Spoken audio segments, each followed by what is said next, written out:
Hello everyone. तो कैसे आप सब? आई होप अच्छा होंगे और तैयारी भी अच्छी चल रही होगी। तो जैसा कि हम लोग का इंडियन पॉलिटी का सीरीज चल रहा है जिसमें से लेक्चर नंबर 40 तक आज हम लोग पहुंच गए हैं। और हम लोग स्टार्ट किए थे नागरिकता सिटीजनशिप। और जितना संवैधानिक प्रावधान था आर्टिकल 5, 6, 7, 8, 9, 10, 11 टोटल हम लोग डिटेल एक्सप्लेन किए। तो जैसा कि संविधान के भाग संविधान सभा ने टोटल 22 भाग में बांट रखा है। इसमें से हम लोग पढ़ रहे हैं चैप्टर 2 अध्याय 2 पार्ट 2। इसमें आर्टिकल 5 से 11 तक प्रावधान किया गया है। तो आर्टिकल 5 में क्या था? अधिवास के आधार पर नागरिकता। आर्टिकल 6 में क्या था? भारत से पाकिस्तान से भारत आने वाले लोगों की नागरिकता। आर्टिकल 7 में क्या था? भारत से पाकिस्तान जाने वाले लोग और पुनः पाकिस्तान से भारत में आने वाले लोगों की नागरिकता। आर्टिकल 8 में क्या था? भारत से विदेश में रहने वाले लोग मतलब भारतीय मूल के लोग जो विदेश में रहते थे उसकी नागरिकता। और आर्टिकल 9 में था कि जैसे ही आप विदेशी नागरिकता ग्रहण करते हैं आपकी भारतीय नागरिकता स्वतः समाप्त हो जाएगी। आर्टिकल 10 में था भारतीय नागरिकता की निरंतरता। अर्थात इसमें कहा गया है कि जब तक संसद कोई विधि बना करके कोई परिवर्तन नहीं करता है तब तक नागरिकता आपकी बनी रहेगी। आर्टिकल 11 में क्या है कि नागरिकता संबंधित अधिकार या विधि बनाने का अधिकार किसके पास है? संसद के पास। आर्टिकल 11 तक हम लोग जितना संवैधानिक प्रावधान था कंप्लीट किए। और वही आर्टिकल 11 के तहत यानी कि विधि बनाने का अधिकार किसके पास है? संसद के पास। तो संसद ने नागरिकता अधिनियम 1955 पारित की। सिटीजनशिप एक्ट 1955 को पारित करके तो उसी को आज हम लोग देखने वाले हैं। नागरिकता अधिनियम 1955 क्या है इसके बारे में पूरा डिटेल से देखेंगे, क्योंकि सवाल जो बन रहा है यहां से ज्यादा बन रहा है।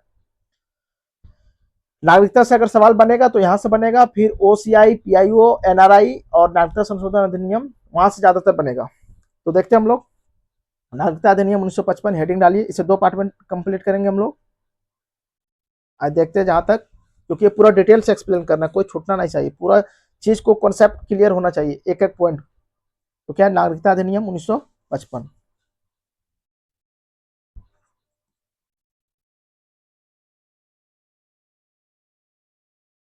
नागरिकता अधिनियम 1955, सिटीजनशिप एक्ट 1955। तो देखते हैं क्या है। तो नागरिकता के अर्जन और समाप्ति का प्रावधान करता है। नागरिकता अधिनियम क्या है? नागरिकता कैसे प्राप्त की जा सकती है और नागरिकता का समाप्ति कैसे की जा सकती है उसका प्रावधान करता है। क्या? नागरिकता के अर्जन, पॉलिटी लैंग्वेज है यानी कि प्राप्ति। नागरिकता के प्राप्ति एवं समाप्ति समाप्ति का प्रावधान करता है। प्रावधान करता है। कैसे? नागरिकता प्राप्ति के 5 तरीके हैं और नागरिकता समाप्ति के 3 तरीका है। लिखेंगे हम लोग, स्पष्ट क्लियर वर्ड में लिखना है। नागरिकता समाप्ति के 5 तरीके, पांचों को देखेंगे हम लोग पूरा डिटेल से। और नागरिकता समाप्ति के 3 तरीके फ्लो चार्ट बना के देखेंगे। तो देखते हैं हम लोग कौन कौन सा 5 तरीका है। तो पहला तरीका 2, 3, 4, 5 वंश से। किसके द्वारा? वंश से। पहला लिखते हैं जन्म से। पहला जन्म से, दूसरा वंश से, वंश वंश से, फिर पंजीकरण के द्वारा, पंजीकरण द्वारा, फिर देशीकरण के द्वारा, देशीकरण द्वारा, फिर क्षेत्र अर्जन के द्वारा। क्षेत्र अर्जन द्वारा क्या है, by birth, by birth, bye decent, bye decent, bye registration, bye registration, फिर है बाय नेचुरलाइजेशन, नेचुरलाइजेशन, फिर है bye incorporation of territories, territories. कितने तरीके देखेंगे, नागरिकता समाप्ति के तरीके, नागरिकता सॉरी नागरिकता प्राप्ति क्या है, नागरिकता प्राप्ति के 5 तरीके और नागरिकता समाप्ति के 3 तरीके। तो कितने तरीके से त्याग सकते हैं, पहला त्याग दे, अगर त्यागना चाहे तो त्याग देंगे, यानी कि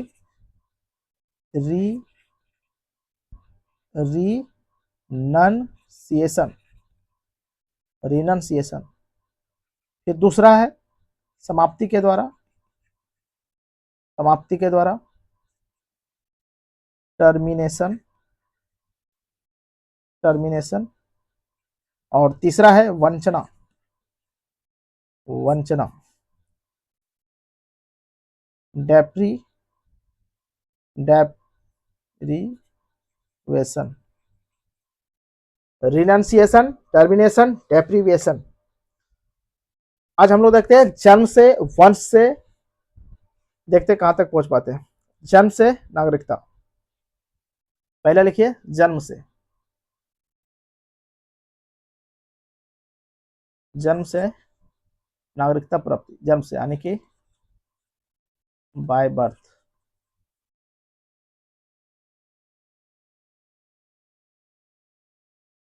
इसमें कितना है, टोटल 3 नियम है, 3 डेट को हम लोग मेंशन करेंगे और एक्सप्लेन करेंगे। जैसे एक फ्लो चार्ट में जितना पढ़िएगा उतना जाके मेंटली, मतलब माइंड में ज्यादा रिकॉल हो पाएगा और चीजें को ज्यादा देर तक रख पाइएगा। तो हम लोग देखते हैं, 3 देखेंगे, 3 नियम जन्म से कैसे नागरिकता प्राप्त करेंगे। पहला देखते हैं 26 जनवरी 1950 से 1 जुलाई 1987 के बीच, डेट लिखिए 26 जुलाई 1950 से 1 जुलाई 1987 के बीच। फिर है कितना, 1 जुलाई हो गया, फिर स्टार्ट कीजिए 1 जुलाई 1987 से, 1 जुलाई 1987 से चलेंगे हम लोग 3 दिसंबर 2004 तक, 2004 तक। फिर देखेंगे, फिर यहां से उठाइए 3 दिसंबर 2004 के बाद। अब देखते हैं क्या क्या कंडीशन ऐड होता है। यदि 26 जुलाई 1950 से 1 जुलाई 1987 के बीच भारत में जन्मा कोई भी व्यक्ति नागरिक कहलाएगा, चाहे उसका माता पिता कोई भी हो। क्या है, यदि आपका जन्म के आधार पर अगर नागरिकता लेना चाहते हैं तो आपका जन्म 26 जुलाई 1950 एक क्या परमिट डेट है, मतलब बेस आधार मान लिया गया है कि 26 जुलाई 1950 से 1 जुलाई 1987 के बीच यदि आपका जन्म भारत में होता है, आपका माता पिता कहीं का भी हो, कोई फर्क नहीं पड़ता है, तब आपको भारत का नागरिकता दे दी जाएगी। क्या है,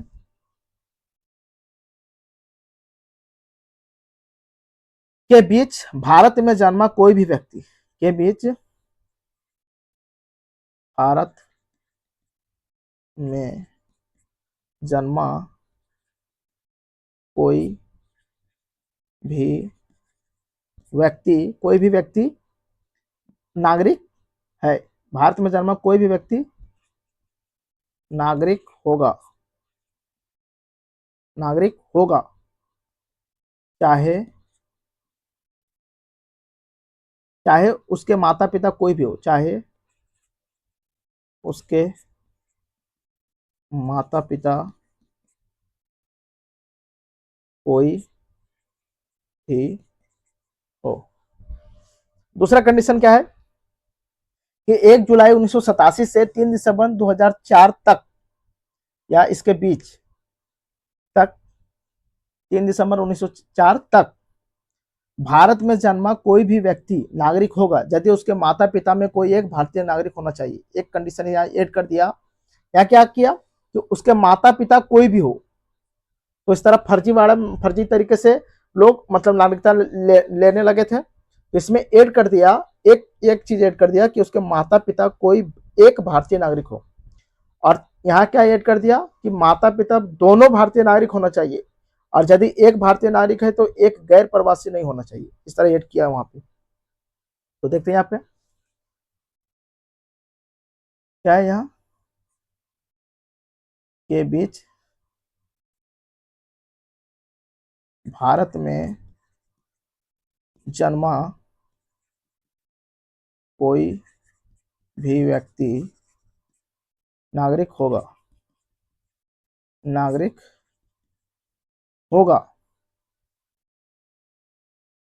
यदि यदि उसके माता पिता में कोई एक भारतीय नागरिक हो। यदि उसके माता पिता में कोई एक भारतीय नागरिक हो।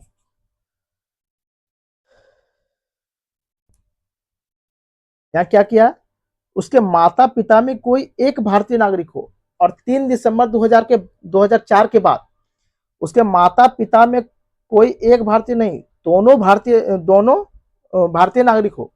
तथा एक और कंडीशन जोड़ दिया, भारतीय नागरिक हो और दूसरा अवैध प्रवासी ना हो। क्या जोड़ दिया इसमें,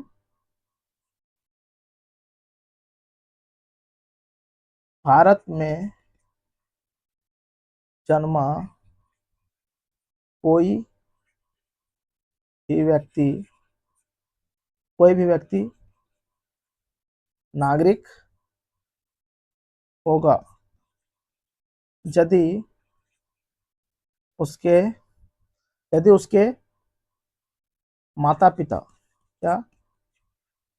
पिता दोनों भारतीय नागरिक हो,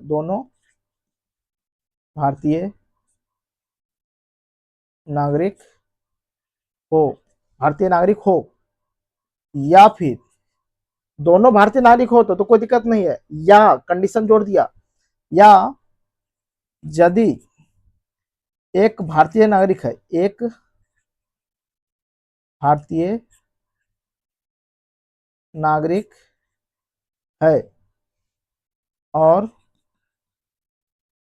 दूसरा अवैध प्रवासी ना हो।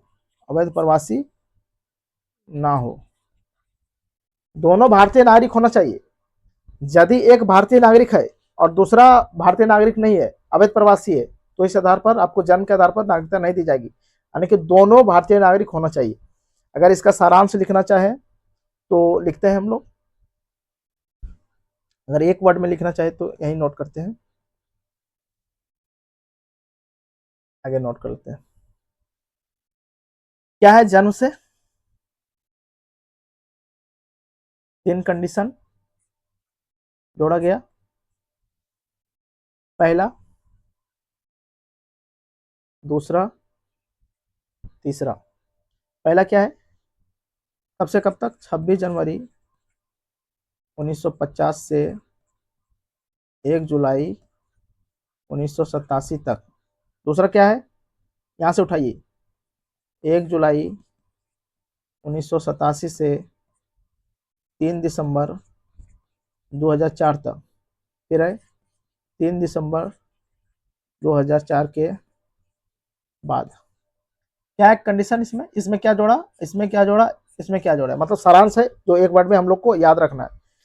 इसमें उसका जन्म, कोई भी व्यक्ति जिसका जन्म भारत में हुआ, इसमें क्या कंडीशन था, माता पिता कोई भी हो, क्या था इसमें, माता पिता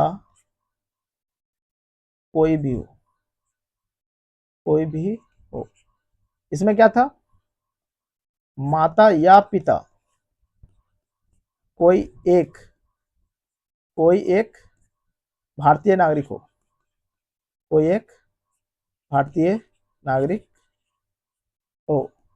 और यहाँ क्या जोड़ दिया, दोनों भारतीय नागरिक हो, दोनों भारतीय नागरिक हो। इस ऊपर में कोई नहीं, दूसरा में कोई, दोनों में कोई एक हो, और तीसरा में दोनों भारतीय नागरिक हो, तो जन्म से आपको नागरिकता दे दी जाएगी। पूरा सरल वेज में हम लोग पूरा कंप्लीट करने का प्रयास किए हैं। आगे अब हम लोग देखते हैं वंश के आधार पर नागरिकता क्या है, दूसरा हम लोग देखेंगे वंश के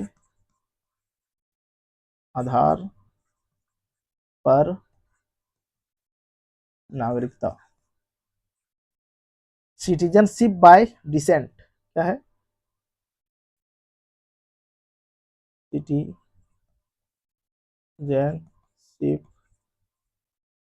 बाय डिसेंट।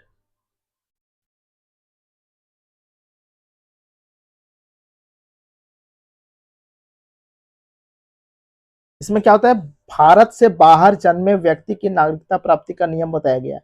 क्या,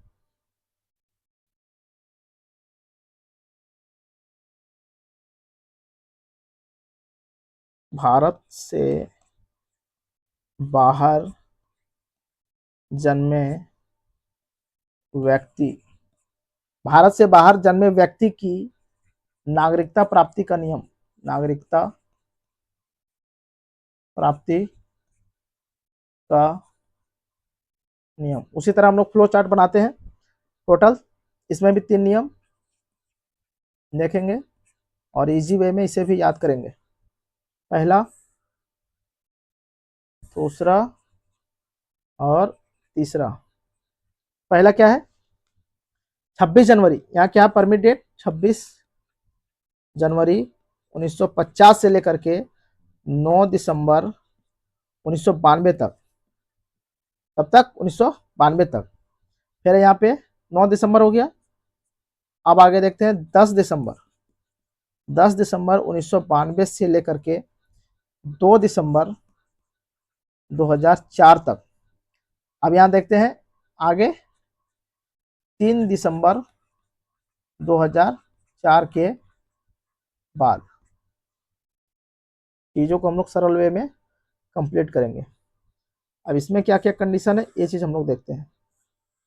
26 जनवरी 1950 से 9 दिसंबर 1992 तक क्या कंडीशन है, फिर 10 दिसंबर 1992 से 2 दिसंबर 2004 तक क्या कंडीशन है, और 3 दिसंबर 2004 के बाद क्या कंडीशन है।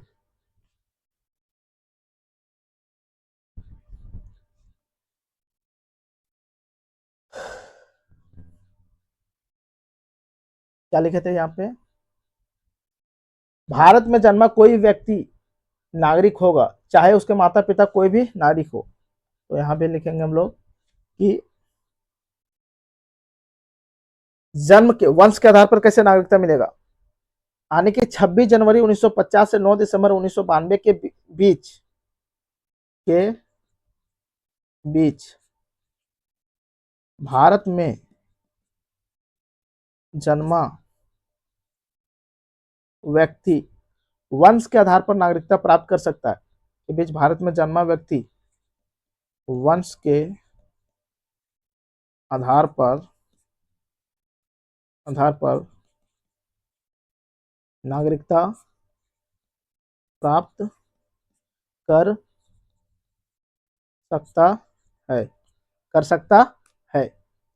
यदि, यदि शर्त जुड़ गया, यदि यदि जन्म के समय पिता भारतीय नागरिक हो, क्या हो, यदि जन्म के समय जोड़ा है पिता भारतीय नागरिक हो, पिता भारतीय नागरिक हो, क्या पिता क्या होना चाहिए, भारतीय नागरिक होना चाहिए।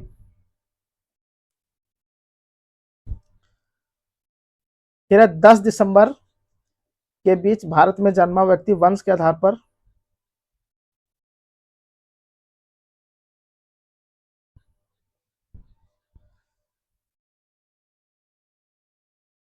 के बीच भारत भारत के बाहर, एक पॉइंट यहां मिस है, भारत के बीच भारत के बाहर जन्मा व्यक्ति वंश के आधार पर नागरिकता प्राप्त कर सकता है यदि, फिर है 10 दिसंबर 1992 से 2 दिसंबर 2004, वही पॉइंट लिखिए, के बीच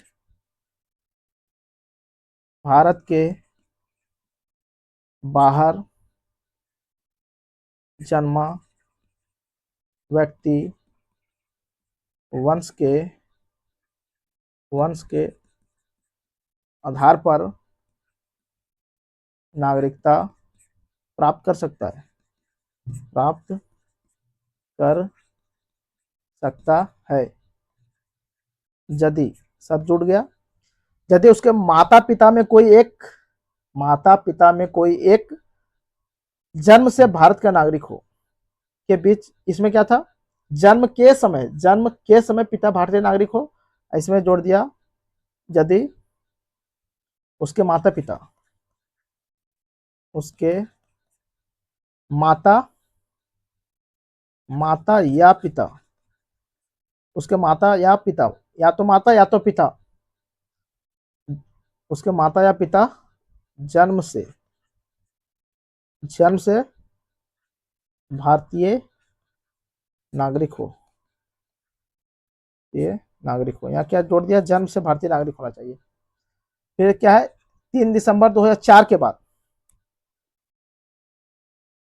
3 दिसंबर 2004 के बाद भारत के बाहर जन्मा व्यक्ति नागरिकता प्राप्त कर सकता है यदि 3 दिसंबर 2004 के बाद भारत के बाहर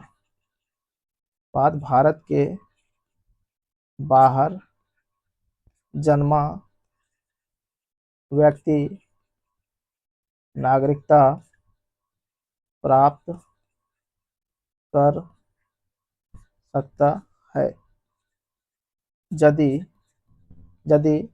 माता पिता में कोई एक भारतीय नागरिक हो, यदि माता या पिता में कोई एक भारतीय नागरिक हो, इसी पॉइंट को हम लोग आगे लिखते हैं, कोई एक भारतीय नागरिक हो, जन्म के 1 साल के भीतर नजदीकी दूतावास में क्या करना होगा, जन्म का पंजीकरण करवाना अनिवार्य होगा। क्या लिखे यहाँ पे, माता पिता में कोई एक भारतीय नागरिक हो, नेक्स्ट शर्त क्या जोड़ा, क्या होगा, जन्म के 1 साल के भीतर, जन्म के 1 साल के भीतर पंजीकरण करवाना होगा, पंजीकरण करवाना होगा, कहाँ पे, नजदीकी भारतीय वाणिज्य दूतावास के पास पंजीकरण करवाना होगा। आपके पास जो नजदीकी भारतीय वाणिज्य दूतावास के पास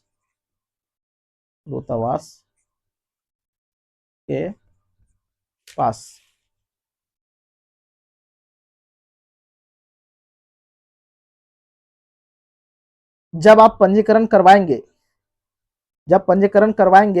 तो नाबालिग,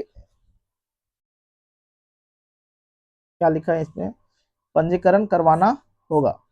पंजीकरण करवाते समय माता पिता का कर्तव्य होगा कि वो बच्चा पंजीकरण समय माता पिता को बताना होगा कि नाबालिग के पास किसी अन्य देश का पासपोर्ट नहीं है। क्या है? पंजीकरण के समय के समय के समय माता पिता को बताना होगा कि नाबालिग के पास